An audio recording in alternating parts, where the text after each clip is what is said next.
Edo nagpahula, grabe nakakagulat naman magiging future ni VNC na hulaan. Isang mapagpalang araw sa inyong lahat mga kalingap, sanay hindi niyo po makalimutan na mag-like sa video na ito. At paunawa tapusin muna ang kabuuhan ng video na ito mga kalingap at para malaman ang nilalaman nito. At maraming salamat po mga kalingap sa pagpatuloy na pagsuporta lalo na kay Kuya Val Santos Matubang at kay Ate Edna Vlogs at Kalingap Rab, salamat po. Magiging future ni VNC na hulaan. Grabe nakakagulat na resulta. Pero bago yun mga kalingap ay pag-usapan muna natin mga kalingap ang patungkol sa tambalan ngayon ng EDC. Will sa dinami-dami nga na pwedeng hahangaan ngayon ni Kuya David ay si VNC nga mga kalingap ang mas napahanga siya at nagagandahan mga kalingap. Sabi niya na si Edo anya ay matagal anya dumiskarti at handa anya itong tutulong mga kalingap para kay Kalingap Edo kung sakaling kakailamnanin siya ni Edo ay handa anya itong sasama kay Edo para mangligaw kay VNC. Maganda naman ang hangarin ni Kuya David mga kalingap sa mga Kalingap Angels at para sa hindi pa nakakakilala kay Kuya David ay isa po itong professional teacher at mahilig itong magpayo sa mga Kalingap Angels ni Kalingap Rab dahil alam na alam ni Kuya David kung ano ang makakabuti para sa kanila at may edad na rin si Kuya David mga kalingap, kumbaga mataas na ang kanyang experience sa buhay pagdating sa kung may mga manliligaw sa Kalingap Angels. Maganda na nandyan si Kuya David na ang gumagabay sa mga Kalingap Angels dahil siya ay may karanasan na at alam niya ang mabuti at tama at mabait na lalaki na karapat-dapat na sagutin ng mga Kalingap Angels kung sakali na sila ay papasok sa isang relasyon. At maraming samasang-ayon mga kalingap patungkol sa ating ginawang reaction video patungkol sa EDC na gusto nila paliligawan na kaagad ni Kalingap Edo si VNC mga kalingap at para matitiyak ni Kalingap Edo na si VNC ay sa kanya lang mga kalingap.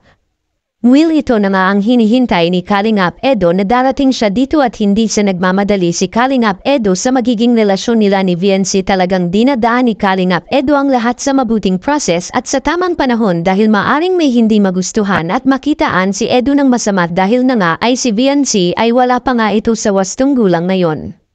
Ang hinihintay na magandang pagkakataon ni Edo mga kalingap ay sa susunod na taon at ito ang pinakamagandang timing dahil si VNC ay nasa legal age na sa susunod na taon at pwede na itong maliligawan.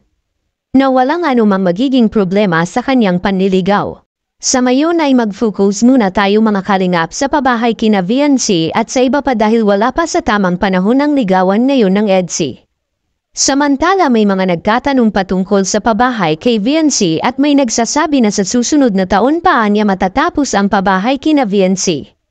At para sa paglilinaw lang po mga kalingap, 2 linggo lang po ang isinabi ni Kalingap Rab na matitigil ang paggawa sa pabahay ni VNC at ang target nitong matatapos ay sa December ngayong taon.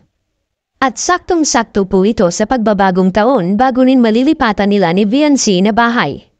Sa mga gastusin naman ay may sumasagot na sa mga ilang gagamitin sa loob. Katunayan niyan ay kaunti na lang talaga ang kulang dahil halos handa na ang lahat mga kalingap patungkol sa pabahay kina VNC at salamat sa mga nagmagandang loob na mga sponsors ni VNC at sa mga nagmamahal sa EDC, nagtulong-tulong sila na magbigay ng budget patungkol sa pabahay kay VNC.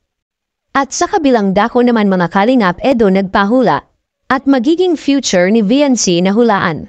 Grabe nakakagulat na resulta mga kalingap.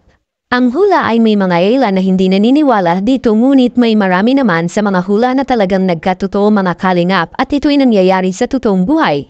Hinulaan ang magiging future ni VNC dahil sa mama ni Eds na si Nanay Ellen ay hawig na hawig sila ni VNC at talagang si VNC ay nakatadhanaan niya ito na magiging pamilya nila ni Kalingap Edo.